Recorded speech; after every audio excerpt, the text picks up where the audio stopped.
काय रे बोला. अरे आपण सोलापूरला होतात. अहमदाबाद. अच्छा. राऊतसाहेब, सुधाकर बडगुजरांच्या भाजप प्रवेशावर खूप घोर दिसतो आहे. ते आपल्या समर्थकांसह तर निघाले. बघा, एक लक्षात घ्या, बावनकुळे असं म्हणतायत की त्यांच्या पक्ष एक तुम्ही समजून घेतलं पाहिजे, ते आमच्या पक्षात नाही. जे आमच्या पक्षात नाही त्यांच्यावरती आम्ही का मत व्यक्त करा. मी मत व्यक्त करणार. आमच्या पक्षात ते होते, आमच्या पक्षातून त्यांना दूर केलं, एवढंच मी सांगू शकतो.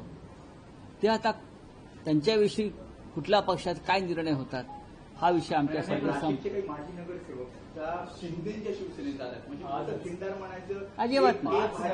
भाजपच्या दिशेने जात आहेत, काही पाच माजी नगरसेवक जात आहेत. नावं माहिती आहे. बाळा दराडे यांची पत्नी, बाळा दराडे यांची पत्नी. हे बघा, हे लक्षात घ्या तुम्ही, माझ्याकडे कोणती नावं नाहीये. कोण कोणत्या पक्षात जात आहे, कोण कोणत्या पक्षात जात नाही. शिवसेना नाशिकमधली अत्यंत खंबीर, मजबूत आणि अभेद्य आहे. काही कुठेही आता ज्यांना जायचं होतं ते गेले आणि ज्यांना पक्षातून दूर करायचं होतं त्यांना दूर केलं. ही आता नावं येत आहेत, नावं येत राहतील.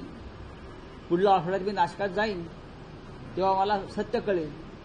आता फक्त ही हवेतली पतंगबाजी सुरू आहे. पक्षाला अडचणीची ठरणारी ज्या माणसं होती त्यांच्यापासून त्यांना पक्षानं दूर केलं, एवढंच मला माहिती. फार लहान विषय आमच्यासाठी. नाशिकमधली शिवसेना, नाशिकमधले शिवसेनेचे सर्व प्रमुख पदाधिकारी हे जागेवरच आहे. बबनराव घोलप यांची काही माहिती? त्यांचा फिरता रंगमंच आहे. मला त्यांचं नाव आहे असं कळलं, पण त्यांचं माझं काय बोलणं झालं नाही. ते आधी दुसऱ्या पक्षात कुठल्या तरी गेले होते. आमच्याकडे आहेत, पक्षाच्या कार्यक्रमाला हजर असतात. योगेश घोलप हे पक्षाचे उमेदवार होते, त्यांचे चिरंजीव. त्यांच्यासाठी ती जागा आम्ही संघर्ष करून मिळवली. ते उत्तम प्रकारे निवडणूक लढले. त्यांची प्रकृती सध्या बरी नाही, त्याच्यामुळे ते सक्रिय नाही. पण काही कारणं सांगितली का जाताना? काही कारणं सांगितली. काही जणांना तुम्ही बडतर्फ केलं, पण काही जणांना कारणं सांगितली का जाताना शिंदेच्या शिवसेनेत असेल किंवा भाजप? बघा, तुम्ही त्याचा फार मोठा इश्यू करता. प्रवेश वगैरे होऊ द्या ना, मग बोलू ना. कोण गेलेत, कोण नाही गेलेत.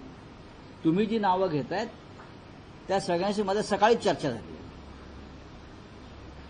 स्वतःहून त्यांनी मला फोन केला की आमची नावं येत आहेत, आम्ही पक्षाबरोबरच आहोत. असंख्य नावं की तुम्ही मगाशी घेत होता त्याविषयी मी म्हणतोय. रावसाहेब, एका स्थानिक कारखाना निवडणुकीत अजित पवारांनी धीरूभाई अंबानींबद्दल केलेला उल्लेख यामुळे वाद निर्माण झालाय. त्यांचं असं म्हणणं आहे की धचा मा केला गेला. जो शब्दप्रयोग होतोय तो मी केलाच नाही. ग्रामीण भाषेत जे बोलतात ते मी बोललो, पण चुकीचं दाखवलं जातं. अजित पवारांचं चुकीचं दाखवायची कोणाची हिंमत आहे का? आणि धचा माग करायला आता का आनंदीबाईचं राज्य आहे का? अजित पवार काय बोलले हे सगळ्यांनी ऐकलं. धीरूभाई अंबानी हे या देशातले एक महत्वाचे उद्योगपती आहेत. या देशामधला जो उद्योग व्यवसाय, व्यापार याला ऊर्जिता अवस्था देण्याचं काम धीरूभाई अंबानींनी त्या काळामध्ये केलं. हे सत्य. आज जे साम्राज्य रिलायन्सचं त्याचे पायोनियर धीरूभाई आहेत.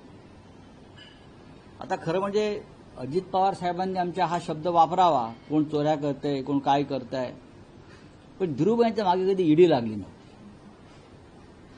किंवा धीरूभाईंच्या कारखान्यावर कधी जप्ती आली नव्हती.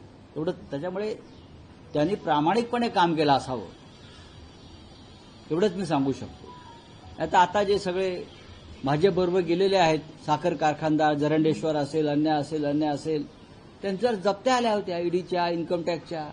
त्याच्यामुळे चोऱ्या, माऱ्या, लांड्या, लबाड्या व्यवसायात, राजकारणात कोण करताय हे लोकांना माहिती आहे. दोन दिवसावर शिवसेनेचा वर्धापन आहे ना. दोन्ही शिवसेना, शिंदेची शिवसेना ही तयारी करते. शिंद्यांचा गट आहे. मी परत सांगतो, अमित शहा त्या पक्षाचे अध्यक्ष आहेत. शिंद्यांचा जो गट आहे त्या गटाचे प्रमुख दिल्लीमध्ये अमित शहा आहेत. मी वारंवार सांगतो, तुम्ही लक्षात घ्या. निवडणूक आयोगाच्या वर दबाव आणून अमित शहानं हा वेगळा गट स्थापन केला. महाराष्ट्र कमजोर करण्यासाठी, मराठी माणूस कमजोर करण्यासाठी, मुंबई गिळण्यासाठी. आणि शिंदे त्याला बळी पडले. त्यांचा एक गट आहे, प्रचंड पैसे आहेत बेहिशोबी, भ्रष्टाचाराचा पैसा आहे. MMRDच्या कॉन्ट्रॅक्टमध्ये 3,000 कोटीचा कसा घोटाळा झाला हे आता सुप्रीम कोर्टाने सांगितलंय ना. एका टेंडरमध्ये 3,000 कोटी. गणित करा तुम्ही, लहानपणी गणित होते ना आपल्याला. एका टेंडरमध्ये 3,000 कोटी. महिन्याला MMRDची 119 टेंडर निघतात मोठे साधारण. किती कोटीचा व्यवहार असतो हा. हे पैसे राजकारणात आणतात, माणसं विकत घेण्यासाठी आणतात, पक्ष फोडण्यासाठी आणतात. तर त्याच्यामुळे ते काय करतात, ही पैशाची ताकद, ही सत्तेची ताकद आहे. आमची ताकद ही प्रामाणिकपणा आणि निष्ठा आहे. आमचा मेळावा, शिवसेनेचा वर्धापन दिनाचा मेळावा हा त्याच पद्धतीनं होईल, जोरात आणि जोशात. षण्मुखानंद हॉल. राऊसाहेब, काल तुम्ही एक पुणे जिल्ह्यातल्या पूल दुर्घटनेसंदर्भात रवींद्र चव्हाण यांनी सही केलेलं एक पत्र दाखवलं. जे काही त्याचं बांधकाम किंवा त्या संदर्भातला खर्च 80,000 वगैरे या अनुषंगाने तुम्ही टीकावजा आरोपही केले. त्यावर आज रवींद्र चव्हाण प्रेस कॉन्फरन्स घेऊन उत्तर तर देणार आहेत. देऊ द्या. स्थानिक आमदार असं म्हणत आहेत की मावळच्या जनतेला पैशांमध्ये तोलू नका, नाहीतर उरले सुरलेही तुमचे जातील. अरे सोड रे, कोण तू कोण? 100 कोटी रुपये खर्च करून आलेला आमदार आहेस. मावळच्या जनतेला विकत घेऊन तो आमदार झालास, आम्हाला माहित नाही काय. हे असे आम्हाला धमक्या देऊ नका. गेलात ना अजित पवार बरोबर, शरद पवारांच्या पक्षातून निवडून आलात, अजित पवारांबरोबर गेलात, ठीक आहे. या अशा धमक्या द्यायच्या नाही. आम्ही प्रामाणिक लोक आहोत, आम्ही चोर लफंगे नाही आहोत. आमचा प्रश्न इतकाच आहे, तुमच्या मतदारसंघामध्ये अजितदादा पालकमंत्री असलेल्या जिल्ह्यामध्ये इंद्रायणी नदीवरचा एक पूल कोसळला, लोक वाहून गेले. तुम्ही एक पूल बांधू शकत ना आमदार? तुम्ही 2-3 वेळा आमदार आहात ना, बघा किती वेळा आमदार आहात. अनेक काळापासून तो पूल बंद आहे, पर्यटकांना बंदी आहे, तरी तिथे पर्यटक जात होते. काय करताय? तुमचं लक्ष कुठे आहे? लोकप्रतिनिधी म्हणून तुमचं लक्ष पाहिजे. पालकमंत्री फक्त टॉवर्स उभे करतात पुण्यामध्ये तुमचे मोठे मोठे, आणि बिल्डरांना मदत करतायत. गरिबांसाठी पूल बांधलेत का? हे आम्हाला अशा धमक्या बिमक्या देऊ नका म्हणावं. ठीक आहे, आज सत्ता आहे तुमची, उद्या नसेल. पालकमंत्री ही स्थानिक कारखाना निवडणुकीच्या प्रचारात व्यस्त हो, म्हणून तर लोक वाहून गेले. स्थानिक ठिकाणी ते भारतीय जनता पक्षाचे फडणवीस असतील, अमित शहांच्या पक्षाचे एकनाथ शिंदे असतील किंवा अजित पवार असतील, हे फक्त निवडणुकीतच बिझी असतात. जनतेच्या कार्यात आहेत का नाही?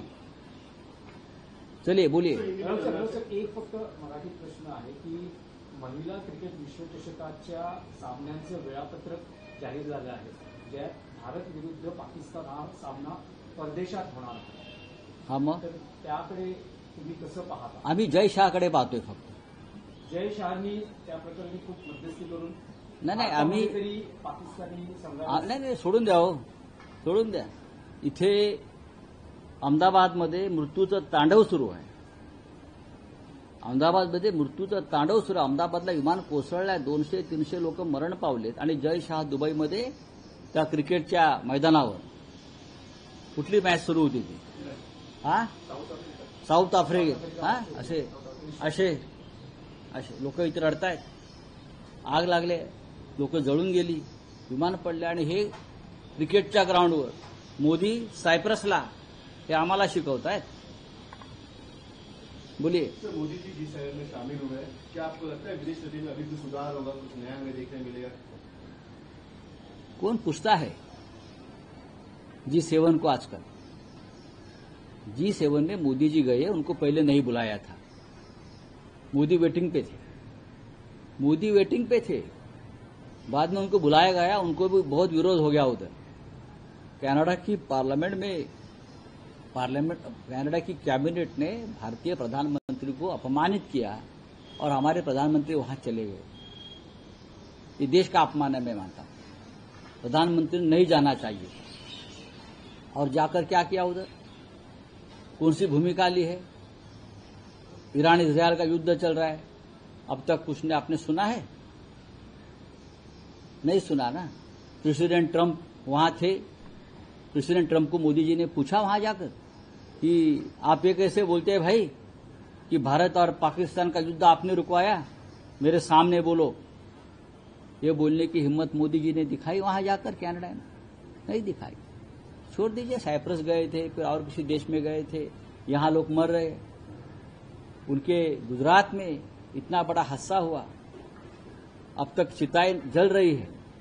गुजरात के मुख्यमंत्री एक चीफ मिनिस्टर मर गए और मोदी जी साइप्रस में है। सर, अजित पवार ने जो स्टेटमेंट दिलवाया अंबानी के ऊपर दिया था, बाद में कहा कि उनका स्टेटमेंट को गलत तरीके से नहीं, उन्होंने देखिए, गलत है, सच है, आप देख सकते हैं, ऑन रिकॉर्ड है ये। धीरूभाई अंबानी ने इस देश के उद्योग जगत को एक दिशा दी है। आज जो साम्राज्य फैला है रिलायंस का, और देश की अर्थव्यवस्था मजबूत रिलायंस की वजह से हो गई है, ये मानना पड़ेगा। उसमें धीरूभाई अंबानी जी की मेहनत है, लगन है। और मैंने ये तो नहीं देखा कभी कि जो बात चोरी की करते हैं धीरूभाई जी की, धीरूभाई की प्रॉपर्टी के भी जब्त नहीं की ईडी ने या किसी और एजेंसी ने, या धीरूभाई जी को क्या बोलते हैं उनको, ईडी की इंक्वायरी नहीं लगी थी जो आपके खिलाफ लगी है अजित पवार जी। छोड़ दीजिए, चलो, थँक यू व्हेरी मच। काय इंडिया पाकिस्तान राज्य से क्रिकेट मैच है, इंडिया पाकिस्तान का मैच होने वाला है, बाहरगांव में होने वाला है, किस तरीके से देखते हैं? इंडिया पाकिस्तान का मैच चाहे भारत में हो या भारत के बाहर हो, ये हमारे भावनाओं के साथ खेलने का एक प्रकार है। भारत में नहीं खेलेंगे और भारत के बाहर खेलेंगे आप। जय शाह क्या दिखाना चाहते हैं जनता को? यहां अहमदाबाद में उनके गृह राज्य में प्लेन का क्रैश हो गया, 300 लोग मर गए, और ये महाशय दुबई में साउथ अफ्रीका के साथ जो क्रिकेट की मैच चल रही थी, वहां मैदान में मैच देख रहे थे। हम आंसू डाल रहे, हम आंसू रो रहे हैं, हम दुख में है, पूरा देश शोक में है, और ये नेता उनके बेटे, मंत्री उनके बेटे वहां क्रिकेट के मैदान में है। अब ये भारत पाकिस्तान क्रिकेट क्या किया? जय शाह ने भूमिका लेनी चाहिए, लेकिन उनका क्रिकेट से और देश से संबंध क्या है? वो तो एनआरआई है। एक मराठीत प्रश्न आहे की किरीट सोमय्या उपजिल्हाधिकाऱ्यांच्या खुर्चीवर बसल्याचा तुमच्या पक्षाचे वर्धाचे जिल्हा प्रमुख निहाल पांडेंनी फोटो ट्विट केलाय। आम्ही आज सामनात छापलाय ना, लीड बातमी केलेली आहे। मग गुन्हा दाखल व्हावा किरीट सोमय्यांवर अशी मागणी नाही, खरं म्हणजे त्या उपजिल्हाधिकाऱ्याने गुन्हा दाखल व्हायला पाहिजे। राज्याचे मुख्य सचिव जे या प्रशासनाचे प्रमुख आहेत, त्यांनी याची चौकशी केली पाहिजे। मुळात हा एक जो कोणी आहे किरीट सोमय्या, हा कोणता अधिकारी जाऊन उपजिल्हाधिकाऱ्याच्या खुर्चीवर बसलाय? तुम्ही पहा ना, सिच्युएशन पहा। तो जिल्हाधिकारी समोर बसलाय, डेप्युटी कलेक्टर, आणि हा समोर बसून त्याची झडती घेतोय। कोणता अधिकार? आम्ही खासदार आहोत, आम्ही आमदार आहोत, आम्ही गेलो तर ही व्यवस्था होईल? देवेंद्र फडणवीस हे राज्याच्या प्रशासनाचे प्रमुख आहेत, राज्याचे प्रमुख आहेत, त्यांना हे मान्य आहे का? या ज्या आपल्या मुख्य सचिव आहेत मिसेस सौनिक, त्यांना हे मान्य आहे का की कोणीतरी कुपरा ऐऱ्या गैऱ्या जातो जिल्हाधिकारी कार्यालयात आणि जिल्हाधिकाऱ्यांना दमबाजी करतो आणि त्यांच्या खुर्च्यांवर बसतो? हे महाराष्ट्राचं प्रशासन आहे का? उद्या हा पोलीस महासंचालकाच्या खुर्चीवर बसेल, उद्या हा मुंबईच्या पोलीस आयुक्ताच्या खुर्चीवर जाऊन बसेल, उद्या हा देवेंद्र फडणवीस यांच्या खुर्चीवर जाऊन बसेल। नाही, हिम्मत बघा ना, हा बसेल ना फडणवीसांच्या खुर्चीवर जाऊन, अजित पवारांच्या खुर्चीवर बसेल। सहन करणारा तुम्ही? प्रत्येक खुर्चीचं एक प्रोटोकॉल आहे, शिष्टाचार, राजशिष्टाचार, त्याचं महत्व हे असे म्हणंग जे आहेत, हा मुलुंडचा नागडा पोपटलाल त्याला मी म्हणतो, खुर्चीवर बसतो आणि मुख्यमंत्री काय आम्हाला अक्कल शिकवत आहेत, शिस्तीच्या गोष्टी सांगतायत। चला, धन्यवाद। आज विनोद घोसाळकर होते स्वतः। तुम्ही आलात दहिसरहून का मुंबई आहे? काय नेमकं कारण काय? कारण मध्यंतरीच्या काळात चर्चा होत्या की तेजस्वी घोसाळकर या भाजपमध्ये प्रवेश करतील, त्यांनी मध्यंतरी उद्धव ठाकरेंची भेटही घेतली होती। नेमकी परिस्थिती काय आहे? तुमच्या कुटुंबातल्या सदस्य नाही, आम्ही अजून शिवसेनेत आहोत। एक लक्षात घ्या, तेजस्वी घोसाळकर ही आहे, प्रवेश करणार की काय, तुमच्याकडे काय त्यांनी भूमिका स्पष्ट केली? आताच त्यांच्यानी माझी चर्चा झाली. हा, विनोद गोसाळकर हे शिवसेनेच्या स्थापनेपासून शिवसैनिक आणि आता उपनेते आहेत. त्यांच्या घरामध्ये त्यांच्या मुलाचा एक दुर्दैवी प्रसंग घडला. त्यांच्या सुनबाई शिवसेनेच्या नगरसेविका होत्या. खरं म्हणजे मला लाज वाटते भारतीय जनता पक्ष आणि शिंदे गटाची. याही परिस्थितीत हे दोन पक्षाचे प्रमुख लोक त्या मुलीला फोन करून, बरं का, आमच्या पक्षात या, आमच्या पक्षात या, आमच्या पक्षात या, त्यांना लाज वाटली पाहिजे. हा, एका घरामध्ये तुम्ही, जिने आपला पती गमावलाय, ज्याने आपला मुलगा गमावलाय, त्या घरामध्ये तुम्ही अशी कृत्य करताय, लाजा वाटला पाहिजे. हे निर्दय लोक आहेत, निर्घृण लोक आहेत. ते आमचा विषय आम्ही बघू. ते पक्षात आहेत, पक्षाबरोबरच आहेत आणि त्यांची सुनबाई सुद्धा पक्षातच. राऊत साहेब, त्यांची चला. डोळे